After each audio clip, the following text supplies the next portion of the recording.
এজন্যই মানুষ ঠিকই বলে যে মেয়েরা প্রবাসে যায় তারা কখনো ভালো থাকতে পারে। তোমার মা বিদেশ থেকে কার যেন অবৈধ সন্তান পেটে নিয়ে দেশে চলে আসছে, আর তুমি ঢং করতেছো, তাই না? চুপ বেয়াদব! ভাইয়া, তুমি ভাবির গায়ে হাত তুলতেছো কেন? আমাদের মান সম্মান কি থাকবে? চুপ কর, মান সম্মানের কথা বলতেছ।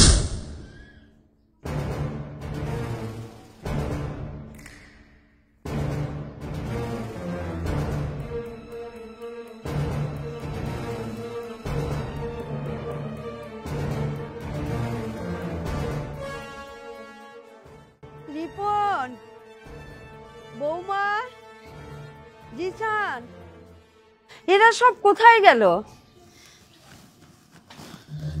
মা, আপনি? এই জিসান, দেখে যা মা আসছে। মা, আপনি কখন আসলেন? এই জিসান, তোর ভাইকে একটা কল দে। মা, আপনি ভালো আছেন? মা, এ কি অবস্থা আপনার? মা, কি হয়েছে আপনার? হায় আল্লাহ, আপনি বিদেশ থেকে আসলেন বাচ্চা পেটে নিয়ে আসছেন। সি সি সি সি সি আল্লাহ, এটাকে আমি কি দেখতেছি?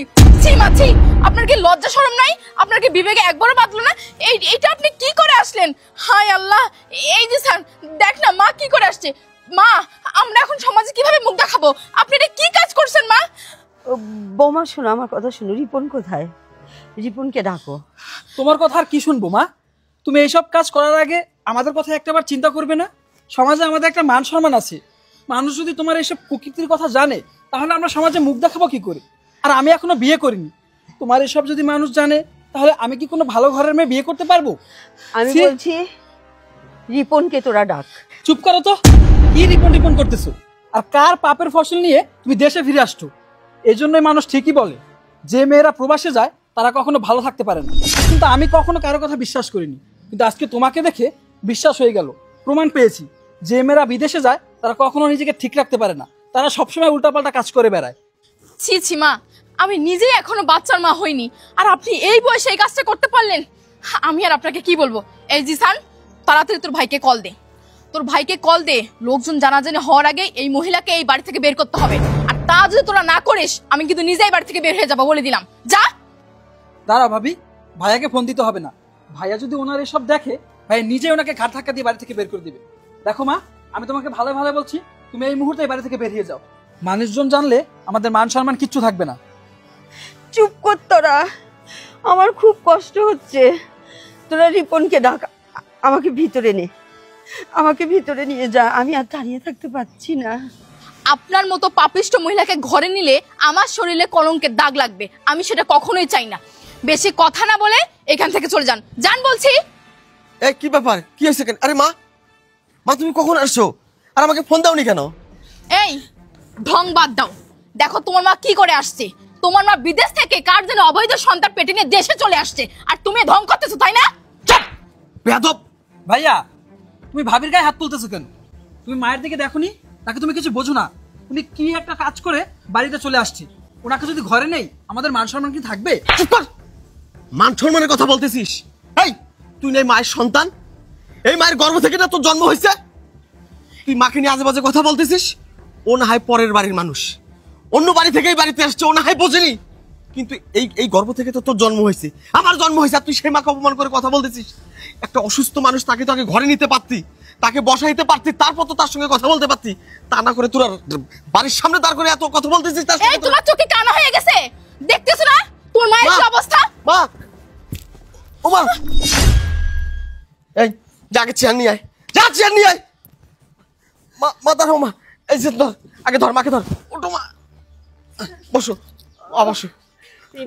মা, আমার প্রচন্ড ব্যথা করছে, আমি মনে হয় আর বাঁচবো না রে বাবা। মা তুমি কি বলছো মা? সব তোমার কিচ্ছু হবে না মা, আমি তো আছি মা, আমি তো আছি। আর তুমি আমাকে ক্ষমা করো মা, আমারই দোষ মা। আসলে তোমার এই অবস্থার কথা আমি যদি ওদেরকে আগে থেকে জানাইতাম, ওরা হয়তো তোমাকে অপমান করতো না, এত বাজে মন্তব্য তোমাকে নিয়ে করতো না মা। সঞ্জিসান, তুমিও শোনো, আমার মা কোনো অন্যায় করেনি, আমার মা কোনো নোংরামও করেনি। আমার মায়ের যে অবস্থা দেখতেছো, আমার মায়ের পেটে বড় একটা পাথর হয়েছে। ডাক্তার বলেছে 24 ঘন্টার মধ্যে যদি তাকে অপারেশন না করা হয় তাকে বাঁচানো যাবে না। আরে অকৃতজ্ঞ, এই বয়সে তো ঘরে বসে বসে খাচ্ছিস, তোকে ভালো রাখতে, আমাকে ভালো রাখতে এই বয়সে প্রবাস মাটিতে সে দিনের পর দিন পরিশ্রম করে, মাসে মাসে লক্ষ লক্ষ টাকা পাঠায় আমাদেরকে ভালো রাখার জন্য। এত অসুস্থ মানুষটা, এত শরীর খারাপ তারপরও সে কাজ কখনো বন্ধ করেনি। টাকার পিছনে শুধু ছুটেছে তোকে আমাকে ভালো রাখতে, এই পরিবারকে ভালো রাখতে। আর তুই কি না এই মাকে কত অপমান করলি, সমাজে মুখ দেখাতে পারবি না, তাই না? আরে যে মা কষ্ট করে ইনকাম করে তোকে বড় করেছে, তোকে খাওয়াচ্ছে, সেই মায়ের একটু অবস্থা খারাপ দেখে তুই তাকে নিয়ে এত বাজে মন্তব্য করলি। আমার খুব কষ্ট হচ্ছে মা আমি বুঝতে পারছি মা, বুঝতে পারছি। আর তোদেরকে কেন বলতে পারিসনি জানিস? এই অপারেশনটা করতে অনেকগুলো টাকার দরকার। আমি পাগলা কুত্তার মতো মানুষের ধারে ধারে ঘুরতেছি কিছু টাকার জন্য, যাতে আমার মা আসার সাথে সাথে আমি আমার মাকে ডাক্তারের কাছে নিতে পারি, অপারেশন করে মাকে সুস্থ করতে পারি। আর তোরা কিনা আমার মা বাঁচবে কিনা আমি জানি না। এই সময় তোরা আমার মাকে কত অপমান করলি। আল্লাহ, মা তুমি আমাকে ক্ষমা করে দিও মা। আর ভুল হয়ে গেছে। আমরা বুঝতে পারিনি, আমাদের চল, চল, চল। ক্ষমা করে দাও। চল, এই কোনো কথা না, তুই আগে মাকে ডাক্তারের কাছে নেই, পরে তোদের সঙ্গে আমার বোঝাপড়া হবে। ও মা তুই বেশ যা, মা ওঠো তোমার, আমরা আগে ডাক্তারের কাছে যাবো। আমি সব ব্যবস্থা করে আসছি মা, তুমি চলো চলো মা, চলো চলো মা। মা তুমি ভয় পেও না মা, তোমার সন্তান তোমার সাথে আছে।